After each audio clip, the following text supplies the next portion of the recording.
This Birding Adventures episode is powered by Nikon, your world leader in optics since 1917. Welcome to this week's episode of Nikon's Birding Adventures TV. This week, we're in Palm Beach County, Florida. From the Gulf Stream currents in the east to Lake Okeechobee in the west, this county is jam-packed full of birds. On this week's episode, we're going to spend some time in the agricultural areas of Palm Beach County in search of peregrine falcons and white-tailed kites. And then we're going in search of our golden bird, the Woodstork. Let's go birding. Now is the time of your life. Oh, That was awesome. time it's the sweet ride to the end of the line. Now is the time, it's the right time to come alive. Now is the time of your life. Oh, now is the time of your life. I got it. Looks like we can get out into the ocean. I'm about to get in a cage with Australian saltwater crocodiles. And I'm gonna fly like the birds. Oh! I will never forget this moment. Let's go birding.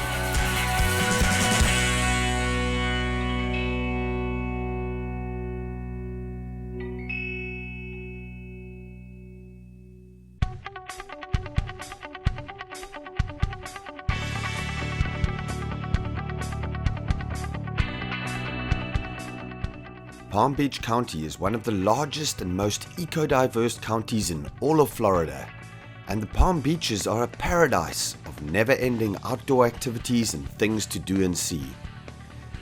An unmatched landscape of first-rate birding, incredible wildlife management areas, year-round fishing, a multitude of water sports, and exceptional beaches make this the best place to experience Florida.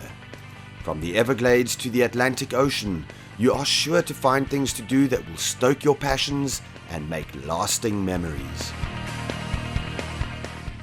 South Florida is a birding mecca, from the colorful and distinctive natural populations of wading birds to the specialties like Florida scrub jays and red-cockaded woodpeckers, combined with the winter migration of flocks from up north. Palm Beach County is truly a birdwatcher's paradise.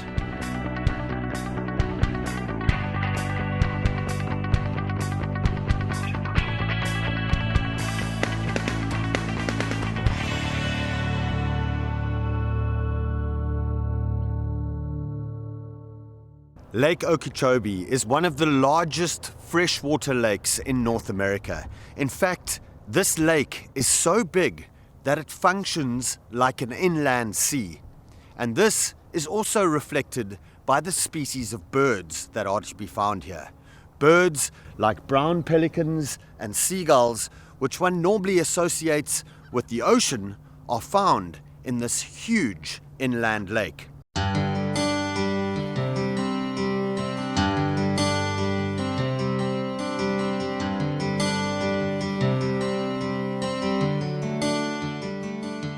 Well, this morning we're heading out with Bob Branham, local fishing guide, birder and photographer extraordinaire, and we're heading out on Lake Okeechobee to see the diversity of bird life on the big lake. Let's go birding. Sounds like a plan. There's a nice little snowy sitting there. Oh yeah, snowy egret. Sometimes the best ones are right back at the house. True.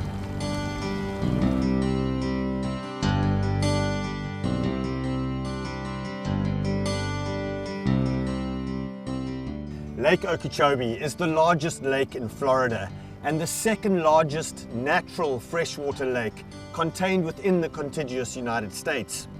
Lake Okeechobee is also home to some critically endangered species in Florida, like the Florida snail kite, which actually nests on the lake. Now, in the 1920s, in 1926 and 1928, 2 hurricanes came through this area and were responsible for over 2,000 deaths. This caused the building of the dike on the southern rim of the lake, and it's here that you can walk all the way around the lake on the Lost Trail, which is the Lake Okeechobee Scenic Trail. You can enjoy birding from here. You can see an array of wildlife like otters and alligators, and then all the birds which are associated with the lake as well. It's a fantastic area, whether you enjoy bass fishing, or whether you enjoy wildlife, or just getting in the outdoors for a cycle along the southern rim of the lake. This is the place to do it. The Lake Okeechobee area is great for some seasonal specialities. Birds like grey kingbirds will come over from the Caribbean islands, the Bahamas, in summer, and then in winter you can see scissor-tailed flycatchers in fairly good numbers every year in this area. Some other great species can be found here, like American bittern and purple gallinules. American purple gallinules can be found on some of the lily pads and the more vegetated areas on the rim of the lake. It's a fantastic area for photography as well, and Bob comes out here quite a bit to actually practice photography, and he's been doing this for a number of years. What's the photography like here? It's fantastic because of the diversity that you just mentioned. You know, snail kites, caracara. I can't count how many different kinds of wading birds come through. So you've been photographing South Florida's wildlife, especially birds, for a number of years now. Bob, tell me about the best photographic opportunities in South Florida. Well, between Lake Okeechobee and Everglades National Park, there's different kinds of habitat and different birds in each habitat. So I like it up here by the lake, just south and west of the lake. And raptors are really kind of my specialty. So white-tailed kites and snail kites and eagles and caracara, which are my absolute favorite. Red-tailed hawks. I mean, the list goes on, and surprisingly friendly. They let you get close enough to get a photo.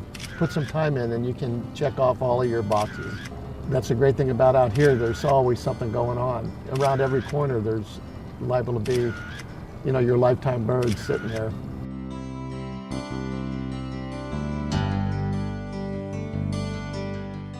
Lake Okeechobee is bordered by 5 counties in Florida, and Palm Beach County is one of those lucky ones. So next time you're in the area, stop by and take a walk on the Lost Trail and enjoy the spectacular birding of this incredibly rich region.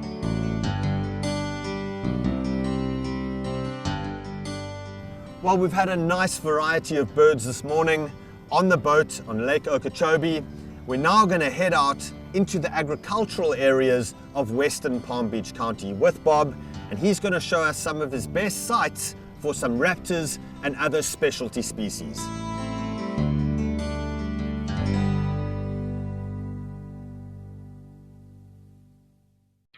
This Birding Adventures episode is powered by Nikon, the world leader in optics since 1917. And by Palm Beach County, Florida. Discover the Palm Beaches. And by Pelagic Polarized Sunglasses. This is the Miami Canal Road that runs along the edge of western Palm Beach County. And it's along this road that you'll find a very rare bird for Florida, the white-tailed kite.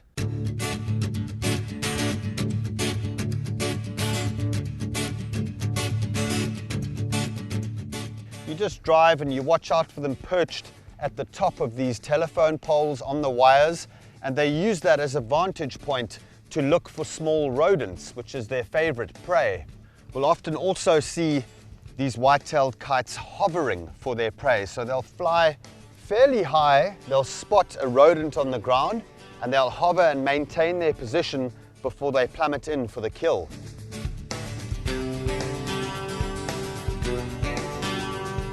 This bird's got a very strange distribution in North America. Obviously it's found through Mexico and parts of South America, but then in North America it's only found in small numbers in California, and then in Texas, and then an isolated population in South Florida. And these agricultural fields here in western Palm Beach County are really productive for raptors. We've obviously seen these white-tailed kites, and it's also quite a good spot for crested caracaras. You know, there's been a lot of criticism in Palm Beach County in terms of what these agricultural areas actually do to the environment, but I can tell you, as birders, we would far rather these agricultural fields be here than blocks and blocks of condominiums, that's for sure. Amen to that. This area south of the lake is known for its black cotton soil, which is really, really rich in minerals and everything that vegetables need to grow. And in fact, if you go to Clewiston on the south side of the lake and Belglade on the south side of the lake, I think the motto of Belglade is "her soil is her fortune," and it's due to this black cotton soil. And it's also a really, really good open area for these white-tailed kites to scan for little rodents in the fields.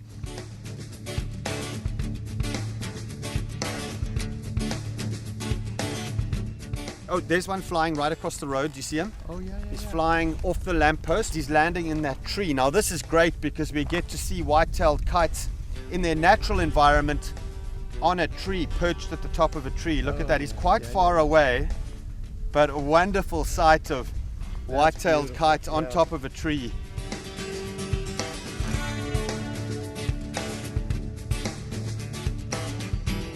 Oh, and there he takes off again, flying off. And what we're finding is most of these birds this morning in pairs. Two of these white-tailed kites together. They are residents, so they're here in Florida the whole year. And we've only seen one single bird this morning. I think we've seen 3 pairs and 1 single bird, so 7 total. That's quite a good number for, what, about a 5-mile stretch of road? No more than 5 miles. Yeah. One of the most stunning features of the white-tailed kite are its blood red crimson eyes. And you have to get quite close to see that, but when you see those eyes, they are blood red. Very, very beautiful. Otherwise, it's a very handsome bird. A nice contrast between those white underparts and then the black bar in the wing and flight. Very, very spectacular birds. And then obviously how the bird gets its name is that snow white tail, which is very evident when they fly against the sky, especially if you've got a black cloud where they're flying. These birds are now circling up in the sky and they're actually kiting. They're doing this kind of sort of circular display up against the sky, which is really, really beautiful to see.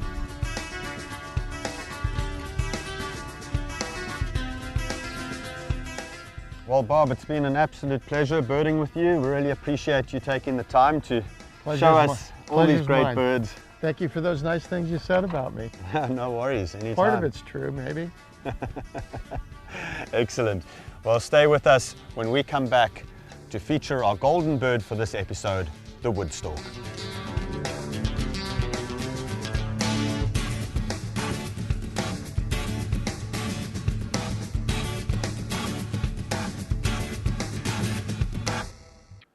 This Birding Adventures episode is powered by Nikon, the world leader in optics since 1917. And by Palm Beach County, Florida. Discover the Palm Beaches. And by Engel Coolers, the original high-performance cooler company. And sponsored in part by Manfrotto, complete solutions for photographers and videographers. Visit manfrotto.us. My name is Mark Cook. I'm a avian ecologist for the South Florida Water Management District, and we're going to fly out in this helicopter here, Bell 407, and we're going to fly out over the Everglades. We're going to look to see where the birds are foraging so we can get a handle on how we can manage the system this week, and then we're going to fly down to a whole bunch of different wading bird colonies and just check up on them, see how they're doing in terms of where they are in the breeding cycle. Are they nesting? Are they on eggs? Are they on chicks? And just basically find out sort of what kind of conditions some of these birds are in.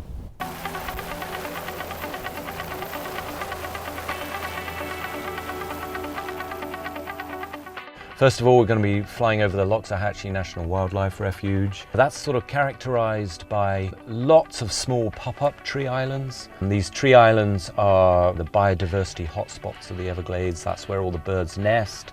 And then we're going to be flying into Water Conservation Area 3A. That's where we have the largest wading bird colony in the Everglades. It's a colony called Alley North, north of the Alligator Alley, the big road that runs across the Everglades. Then the next step is to fly all the way to the southwest corner of Water Conservation Area 3A, right on the border of Big Cypress National Preserve. and there we'll be looking at 2 woodstork colonies. Those colonies are supporting in total about 1,000 woodstork nests right now. So this year is doing really great for the woodstork. We've had perfect conditions for them. We had a really wet summer, and that's critical because it enables the water to spread all over the Everglades and a lot of the other wetlands that are surrounding the Everglades. Those wet conditions are essential for growing the fish that the birds will require during the nesting period. The fish all congregate and become concentrated in these small pools of water, and that's what the birds require to feed on these fish. They need really high densities of prey. And the reason is because they're tactile foragers. The white ibis and the woodstork are tactile foragers. They feed by touch. They don't feed by sight. They put their bill in the water and move it around, and they have a really quick reaction time. The woodstork has the fastest reflex of, we think, of any vertebrate animal. 25 milliseconds it takes for the bill to snap shut, which is far faster than the response of the fish. But because of the method by which they forage, they require these high densities of prey. And that's what's happening right now. We've got a great dry down of the Everglades. The fish are all becoming concentrated, and that's why we're seeing these huge big flocks right now of woodstorks and ibis and other species. So they're really useful for guiding water management and for guiding how we need to restore the system for future restoration.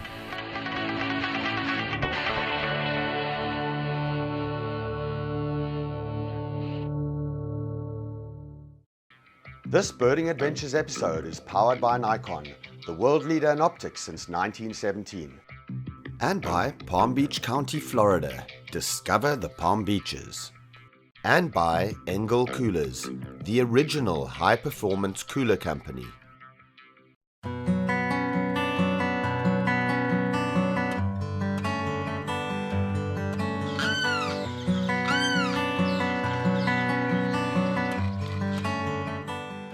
Green Cay Wetlands, situated right in the heart of Boynton Beach in Palm Beach County, is arguably the best bird photography site in all of the United States. Green Cay allows you to get within feet of wading birds, waterfowl, and other bird species, providing spectacular photographic opportunities. Green Cay, on any given day, is loaded with bird photographers, birders, and people who just come out here to enjoy the outdoors. It's a spectacular place. One of the fantastic things about Green Cay Wetlands is that every single time I come here, I see something unique and something different. We have great opportunities to see black-bellied whistling ducks, the odd fulvous whistling duck, and then of course the beautiful roseate spoonbills that will come here, and occasionally a peregrine falcon or a merlin will take up residence here too, taking advantage of the bounty of bird life that exists here at Green Cay Wetlands. Situated just down the road from Green Cay is another very productive urban wetland called Wakota-Hatchie. It has many of the same species found at Green Cay, but what's really the attraction here is the number of nesting wading birds in winter. Huge numbers of woodstork, great blue heron, little blue heron, snowy egrets, and anhingas will utilize the trees in Wakota-Hatchie to bring up their young. The nice thing about Green Cay and Wakota-Hatchie is that the two are within 5 minutes drive of each other. So you can come out here to Western Boynton Beach and spend an entire morning walking the boardwalks of both of these wetlands. It's midwinter in Palm Beach County, and I can tell you that there's few places on earth where you can get this close to nesting woodstorks. Right now, they've got eggs on the nest, and the parent birds will be flying in to continue building that nest structure. And when the one parent flies in to the other parent on the egg, it's accompanied by this really loud bill snapping. And then they'll come together, they'll preen each other, and then they'll fix that nest, getting ready for the next brood of baby woodstorks.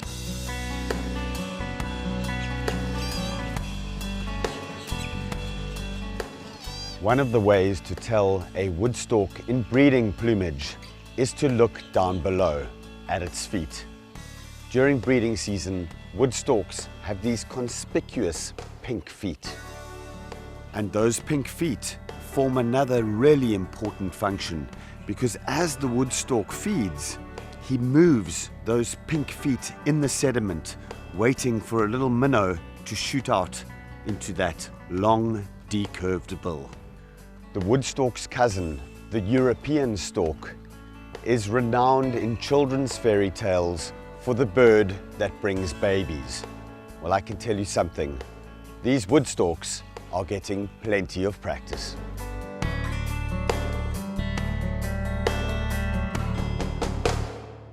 At the turn of the 20th century, the millinery trade, or the bird plume business, decimated the numbers of woodstalks and other wading birds in Florida. Thankfully today, their numbers are coming back, and Wakota-Hatchie wetlands is a testament to this incredible conservation success story. When it comes to getting up close and personal with birds, there's no better place than Palm Beach County, Florida. This week, we hope you've enjoyed our golden bird, the woodstalk. See you next time.